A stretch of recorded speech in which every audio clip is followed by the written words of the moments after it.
Happy Passover versus Happy Easter. Paskah orang Yahudi.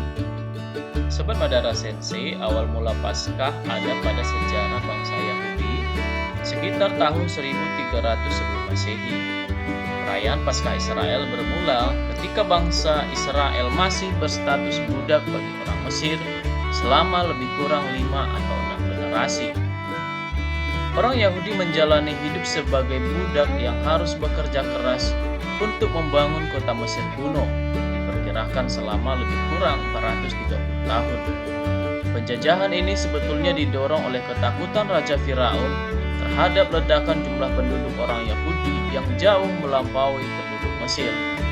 Maka dari itu, mulailah ia menjadikan orang Ibrani menjadi budak, padahal sebelumnya mereka memiliki hubungan yang baik-baik dan tidak ada perbedaan.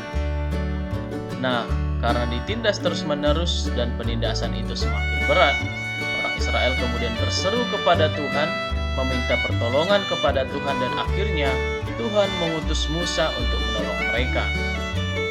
Paskah orang Yahudi sendiri diambil dari peristiwa di mana Tuhan memberikan 10 tulah pada orang Mesir, dan tulah yang ke-10 adalah kematian anak-anak sulung. Malam itu Tuhan berjalan melewati atau dalam bahasa Ibrani Pesach yang kita sebut Paskah, sehingga semua anak sulung yang ada di Mesir, bahkan sampai pada anak-anak sulung hewan, semuanya mati kecuali orang Israel, karena di tiang pintu rumah mereka sudah dibubuhi darah anak domba, sehingga semua rumah yang tidak dibubuhi oleh darah anak domba tadi, anak sulungnya pasti mati. Peristiwa Tuhan melewati inilah yang dalam bahasa Ibrani Pesach dan dalam bahasa Inggris Passover kemudian ditetapkan sebagai sebuah hari besar yang disebut Hari Raya Paskah. Kisah ini akan diingat sepanjang masa dan dirayakan setiap tahun oleh bangsa Yahudi, sehingga setiap kali orang Yahudi merayakan Paskah selalu mengacu kepada peristiwa Tuhan membunuh anak-anak sulung orang Mesir, tetapi melewati dalam arti menyelamatkan anak-anak orang Israel.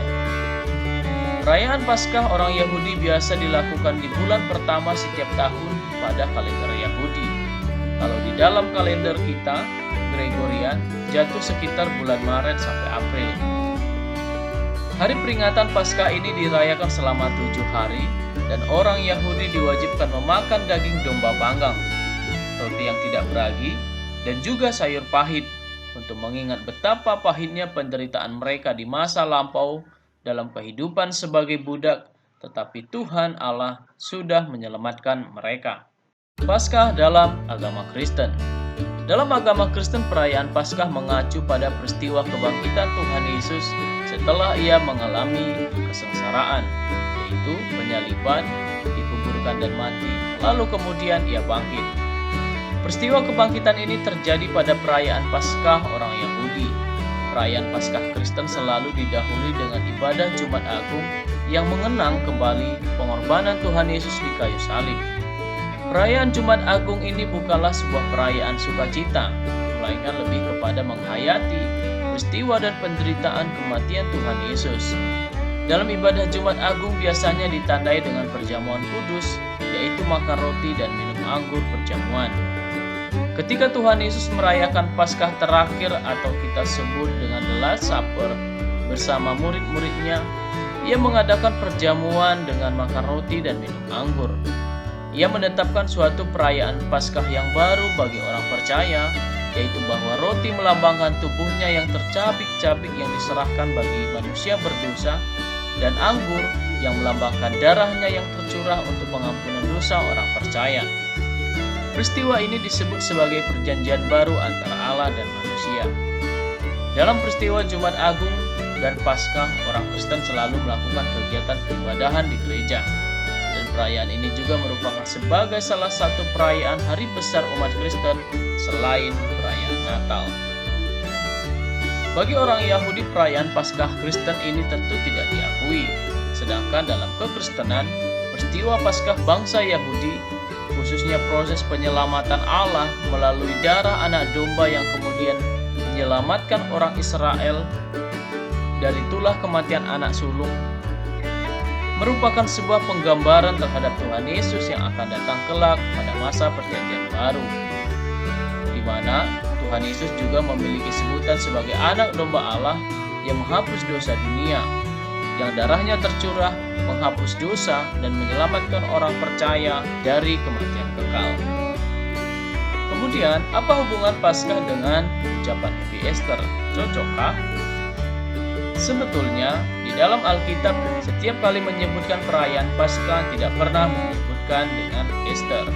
Tetapi perayaan Paskah disebut sebagai Passover atau Pesak yang artinya melewati. Nah, kalau begitu, dari mana ucapan Happy Easter yang sekarang sering digunakan untuk ucapan Selamat Paskah? Banyak cerita yang berbeda-beda, tetapi yang paling populer ialah bahwa ucapan Happy Easter ini berasal dari perayaan paganisme atau orang kafir yang menyembah Dewi Yastre atau Dewi Eostre. Dewi Yastre merupakan dewi musim semi dan dewi kesuburan yang disembah oleh suku Teuton Jerman kuno. Dan setiap musim semi mereka membuat perayaan kepada Dewi Yastre dan mengucapkan Happy Easter. Lalu kemudian setelah mereka menjadi Kristen, para misionaris mengubah perayaan Dewi Yastre ini menjadi perayaan Paskah. Sehingga setiap kali Paskah diucapkanlah Happy Easter. Pertanyaannya, apakah salah jika orang Kristen menggunakan ucapan Happy Easter? Jawabannya tentu tidak, selama fokus dan tujuan kita ada pada perayaan kebangkitan Tuhan Yesus Kristus. Dengan kata lain, tujuan kita tidak kepada perayaan Dewi kesuburan tersebut. Sama halnya dengan perayaan Natal 25 Desember yang awalnya merupakan perayaan Dewa Matahari, kemudian diganti isinya dengan perayaan kelahiran Tuhan Yesus Kristus yang kita sebut dengan Natal. Tetapi, jikalau Anda merasa kurang nyaman menyebutkan dengan Happy Easter, kita bisa menggunakan Happy Passover atau Selamat Paskah dalam bahasa Indonesia yang penyebutannya seperti penyebutan dalam Alkitab. God bless you.